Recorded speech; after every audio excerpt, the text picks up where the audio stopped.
La vicepresidenta segunda del gobierno, Yolanda Díaz, quiere incrementarles los impuestos a millones de ahorradores españoles. Veámoslo. La izquierda tiene una obsesión contra el ahorro de los ciudadanos. Y es que los ciudadanos que poseen un patrimonio personal propio no dependen de las dádivas que desee entregarles o no entregarles el Estado. No son ciudadanos dependientes del poder político, sino que son ciudadanos financieramente autónomos. Y justamente por ello la izquierda, o al menos una parte de la izquierda, trata de perseguir, desincentivar, dificultar y bloquear la capacidad de los ciudadanos para ahorrar. Así, por ejemplo, a la izquierda no le gusta que los españoles ahorren a través de la adquisición de una segunda vivienda, porque claro, adquirir una segunda vivienda y sacarla al mercado del alquiler supone especular con una necesidad básica del resto de ciudadanos. Y claro, si a la izquierda no le gusta que los ciudadanos ahorren e inviertan en ladrillo, cabría pensar que de alguna manera la izquierda ve con buenos ojos que los ciudadanos ahorren e inviertan en el mercado bursátil. Lo normal no es que el ahorrador promedio seleccione por sí mismo acciones específicas en las que invertir, sino que lo haga a través de un intermediario financiero, de una institución de inversión colectiva que se encarga justamente de seleccionar una cartera diversificada de acciones en la que a través de esa inversión de institución colectiva invierte el ahorrador. Esa institución de inversión colectiva a través de la que el ahorrador promedio puede invertir en el mercado bursátil son los fondos de inversión, incluyendo los fondos de inversión cotizados, es decir, los ETFs, que permite la diversificación del riesgo y el acceso asequible a una gestión o automatizada o profesionalizada del ahorro. Pero como decía, esto no es así. Atención a las siguientes declaraciones para el diario Expansión de la vicepresidenta segunda del gobierno, ministra de Trabajo y no sabemos si todavía lideresa de esa coalición política llamada Sumar. Es decir, atención a las siguientes declaraciones de Yolanda Díaz. Yolanda Díaz, hay que subir impuestos a los fondos de inversión. Concretamente, en la entrevista le preguntan, ¿insiste usted en su idea de mantener para siempre los impuestos específicos para las grandes compañías energéticas, la banca y las distribuidoras de alimentación? Y contesta Yolanda Díaz, insisto en la idea de que la reforma fiscal está pendiente en España. Por cierto, hay bastante consenso académico sobre esto, sobre lo que tenemos que hacer y sobre lo que no tenemos que hacer. Y sobre lo que de momento ella y Sumar creen que tienen que hacer, pero al parecer el PSOE todavía no está muy convencido de hacerlo, para que nos demos cuenta del grado de burrada que debe de ser esto, reconozco que aquí tenemos discrepancias con el PSOE. Por ejemplo, ¿por qué los fondos de inversión y de pensiones tienen que tributar al 0%? Bueno, aquí convendría hacer una primera aclaración porque no queda muy claro a qué se está refiriendo la lideresa de Sumar y vicepresidenta segunda del gobierno. Cuando un partícipe en un fondo de inversión efectúa un traspaso entre fondos, es decir, liquida su posición en un fondo y la reinvierte en otro, ese partícipe, el ahorrador particular, tributa al 0% por las posibles plusvalías que haya acumulado hasta ese momento, porque el sistema fiscal entiende que simplemente está rotando su posición inversora, no es que haya realizado definitivamente sus ganancias, sino que mueve su posición inversora de un fondo a otro. Aquí sí existe una tributación del 0%, pero no es una tributación del fondo. Es una tributación del partícipe, del inversor, del particular que tiene participaciones en el fondo. Así que a lo que probablemente se esté refiriendo la ministra de Trabajo y lideresa de Sumar no es a la exención de tributar en el caso de traspaso entre fondos, sino que a lo que probablemente se refiera es a que las inversiones de inversión colectiva, los fondos de inversión y también los ETFs, tributan por impuestos sobre sociedades en España al 1%, no al 0%, sino al 1%. Y esta ha sido una de las banderas fiscales típicas de la izquierda. Recordad cuando hace muchos años la izquierda protestaba día sí y día también contra las SICAP, porque tributaban al 1%, y se nos decía que eso era un privilegio intolerable y que como consecuencia de esa bajísima tributación de la SICAP, el fisco estaba dejando de ingresar miles de millones de euros.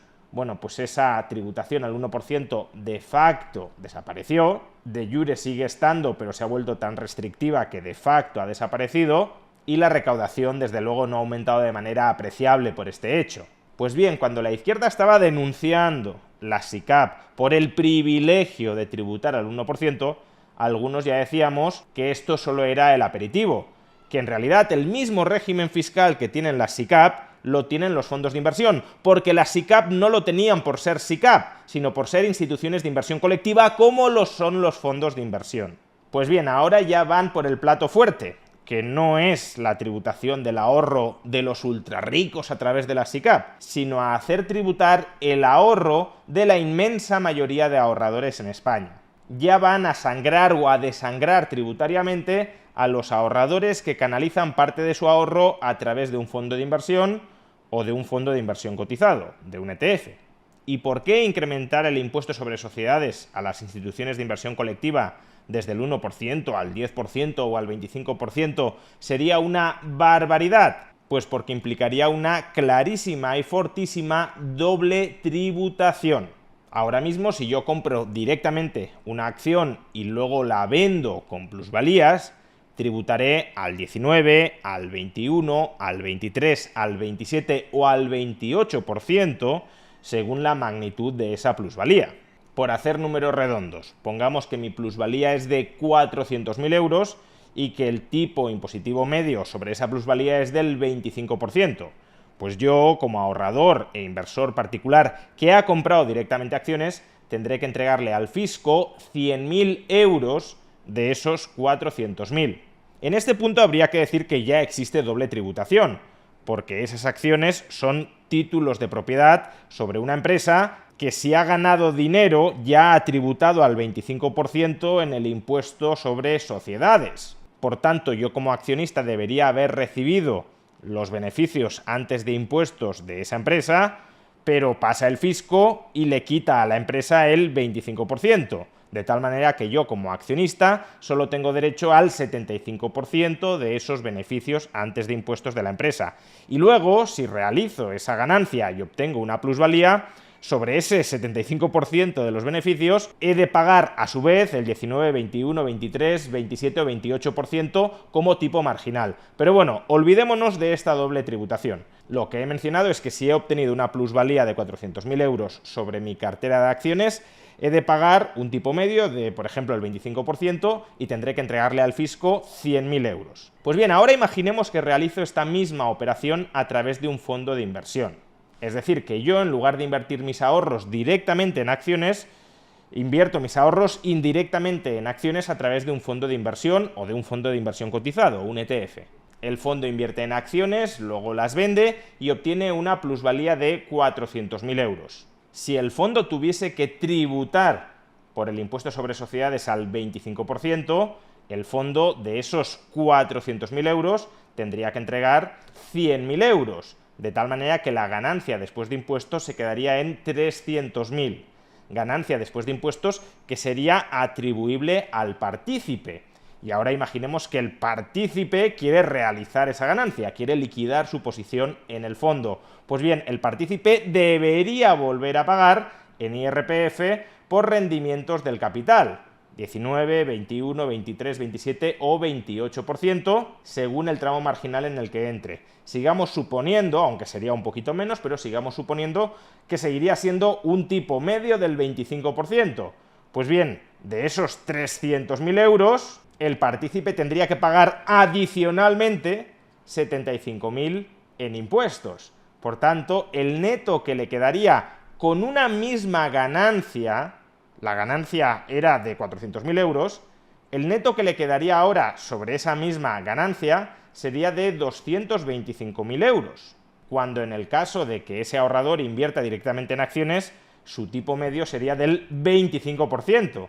Por tanto, está tributando dos veces. Por consiguiente, estarían matando la rentabilidad de aquel ahorrador que decide invertir a través de un intermediario como es una institución de inversión colectiva, fondos de inversión o fondos de inversión cotizados, ETFs. Y eso significa que el ahorrador o tendría que invertir directamente en bolsa, seleccionando él las acciones en las que invierte y no pudiendo beneficiarse de una amplia diversificación de cartera, o tendría que soportar un gigantesco sablazo fiscal invirtiendo a través de un fondo de inversión o de un fondo cotizado. Primero expulsan a los ahorradores del sector inmobiliario y ahora, con esta revisión de la fiscalidad de los fondos, pretenden expulsarlos de la renta variable.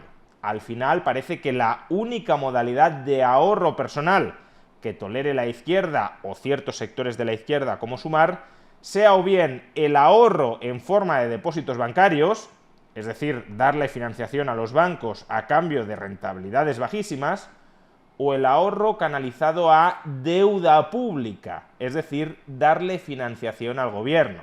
Y aquellos economistas que además defiendan la nacionalización de la banca, ni siquiera eso, todo el ahorro canalizado a través del Estado. Es decir, que en última instancia la única modalidad de ahorro que tolera la izquierda o cierta parte de la izquierda es aquel ahorro que vaya a ser fagocitado por el Estado y que pueda ser instrumentalizado en su propio beneficio por el establishment político. Y si el ahorro que ellos no controlan y que empodera al ciudadano les da tanto miedo, eso es una señal inequívoca de que mientras podamos, hemos de ahorrar e invertir en todo aquello que escape de sus garras.